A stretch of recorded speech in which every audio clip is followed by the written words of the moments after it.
Howdy, y'all. Kevin Barry here, founder of Right%, with a presentation that I find really interesting myself on why B2B Facebook targeting is really counterintuitive. Before I get into targeting specifics, I want to go into when Facebook is a fit for B2B companies. And the answer to that question lies in the number of decision makers that you can target. So this graph, the width of the triangle is number of decision makers. And what I mean by that is people who can actually try and test your product and have authority to purchase it or at least use it. For if you're targeting freelancers, obviously any of them can use your product, right? So you're going after, freelance marketers. That's a big target audience. Bottoms up employees is also big. So if any developer at any company can try out your product and see if it works, and then maybe you can go up the chain, you can still find them on Facebook, right? There's millions of them, even if they're working at 10,000 plus companies. SMBs are in between. Generally, my rule of thumb is under 50 employees, SMB decision makers you can find on Facebook. Over 50, it gets less efficient, and you start moving towards LinkedIn. Generally, if you're targeting enterprise or mid-market, LinkedIn works better than Facebook for a bunch of reasons, which I'll get into.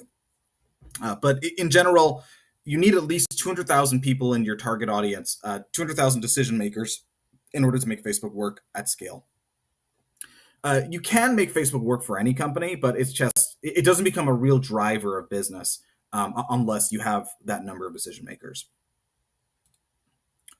So on to the actual targeting itself. People think that B2B Facebook targeting is all about methodically segmenting digital audiences, finding little slices of ad inventory, interest, etc. So if your B2B target was a niche, like you target plumbers, you have the best SaaS vertical SaaS software for plumbers. You try targeting people with plumbing interests on Facebook, or a lookalike of plumbers, or some list of plumbers you bought online.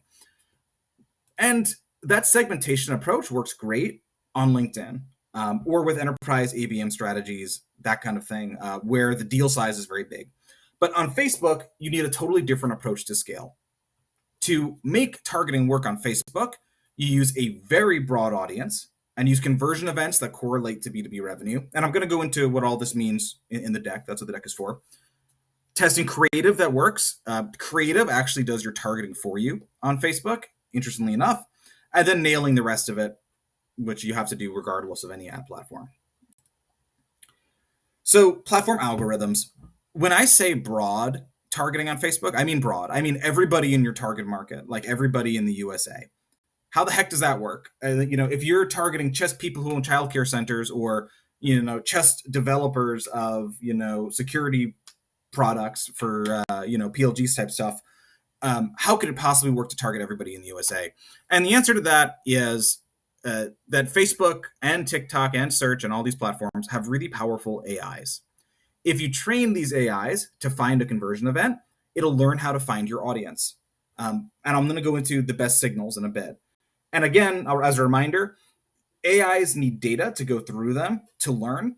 If you have under 200,000 decision makers, you're just not going to get enough data for the Facebook algorithm to find your customers. And that's why Facebook is so good when the target audience is bigger, and starts to suffer when the target audience is smaller, which it usually is for enterprise.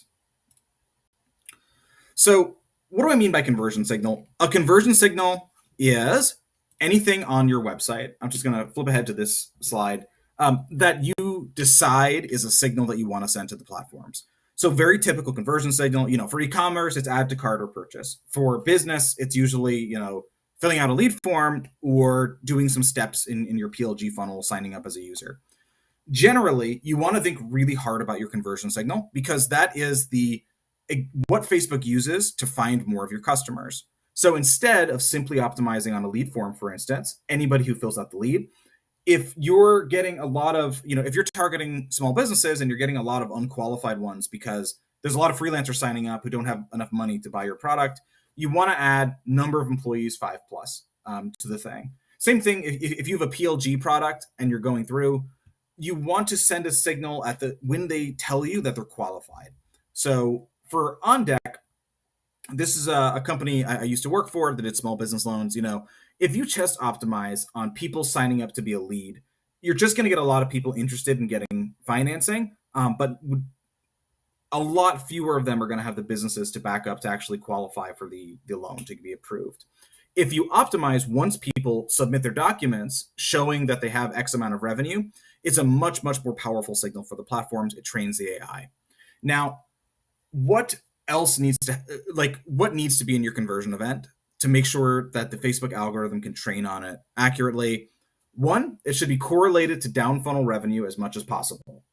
So just like my example here, a lead coming in may not correlate to revenue at all because there's so many unqualified leads. But a lead with number of employees over 10, maybe for you, correlates much better. Just like in a PLG flow, if a lead gets to step 4 and actually, create something in your product, they're much more likely to close at the end. That's what I mean by correlate. You want an event that happens within 1 day of click. So it's all well and good if it takes 60 days or 90 days or even a week for your clients to close. Facebook, in theory, can collect that data and optimize on it. I find that conversion events that fire immediately train the Facebook algorithm better, harder, faster, stronger, etc. So you want conversion events that happen within 1 day of click, which is why I always recommend something in the funnel flow as opposed to a later offline creation. You want to get between 30 and 50 of these conversions per week per ad set. That's the magic number where Facebook has enough grist in the AI mill to actually learn and bring more customers to you.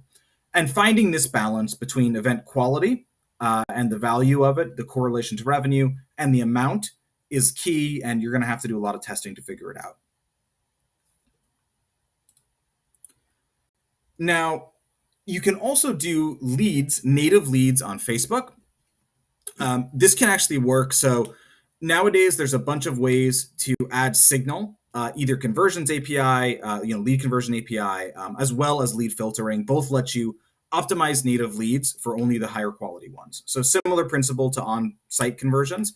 Native leads work well for a ton of clients. And just to iterate, how well Facebook's AI can work to find even niche audiences. We successfully use Facebook at large scale to target, childcare centers, to target salons, to target, freelancers paying their taxes, to target PLG for tech companies. We see this targeting work all the time. You just need enough data and enough intent in the signal. So once you have this broad audience and this conversion event going, how do you sort of jump the engine to get Facebook to focus on your target customer? The answer is making creative that's hyper specialized to your target audience. Creative plus signal is targeting. There's no other targeting needed on Facebook, no interest, no lookalikes, etc. And I'm going to go into how creative works in this next section. So B2B ad creative. How do you design ad creative that attracts qualified B2B decision makers on Facebook as well as on LinkedIn? Because creative can be reused across both platforms. First, we've developed a process that works for making B2B ads that get performance. These are just some examples here, and I'm going to go over what makes them tick. So first, take a look at the different parts of an ad. There's the main copy, the main visual, the visual headline, and the subhead. Now, the visual headline or text on the ad image, that's a term we coined. I don't think you'll find it elsewhere, is the most important part of a B2B ad. It's about 70% of ad performance. And so the ideal strategy for testing B2B ads is to make a whole bunch of visual headline positioning statements, showcasing different parts of the business, different offers, different everything, and just testing a lot of them. Facebook recommends avoiding text and ad image, much less than they used to. They used to actually have a ban on over 20%. That's showing my age, though. The opposite is true for B2B. You want big headlines. You want them very visible. People are on Facebook arguing politics, looking at pictures of their kids, whatever they're doing. You have to get their attention immediately. And the way you do that is with the headline calling them out. So for instance, Brightwheel going after childcare centers. If you say grow your childcare business, you're at least going to get anybody who owns a childcare business to look and say, oh, that's for me, whether or not they use it. That's your goal. You can get headlines anywhere on an image as long as it's readable. So we've seen 1 million different ways to do it, but they all work. Now, what are some B2B considerations that make a big difference compared to B2C on Facebook besides creative and conversion signal? And creative and conversion signal do make up the bulk of it. One is that if you're a sales-led growth company If your sales team is not used to calling inbound leads, or if they're used to calling inbound leads, they may not close ad leads efficiently. So the sales team must be more of hunters. They have to remind the leads where they came from. They probably don't remember filling out the form. You should call them as soon as possible. And qualifying questions in your form are really important to feed to the sales team, both to filter out the unqualified leads.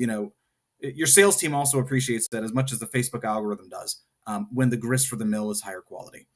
So qualifying questions, call as soon as possible, make sure your team is ready to hunt.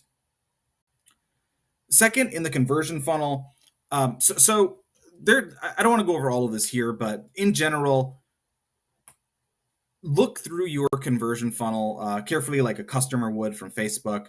The biggest mistake I see people make is not realizing that 90% of Facebook traffic is on mobile. I often tell people, you could have your desktop site say, F you, go away. If you put 10% more effort into your mobile site, you'll make up the difference. It's that much of a difference on Facebook. It's basically all mobile. Content is really important on Facebook. So what content does is that it decreases ad fatigue. So things like ebooks, templates, tools, as opposed to just saying, hey, buy our stuff. In ad accounts where you just have, no kind of content ad, just purely demo, you will see cost per click go up over time, cost per conversion, everything in a pretty linear fashion as you exhaust your audience. By adding content that's interesting to your target audience, you can extend the shelf life of your ad account indefinitely. You can keep your costs much more stable over time. So in summary, how do you get results from Facebook? Focus on using conversion signals to drive qualified customers, test B2B ad creative that works and is really focused on your target audience, and work on making the down funnel experience as effective as possible. And that's the story. Hope you enjoyed it. See more on Right Percent.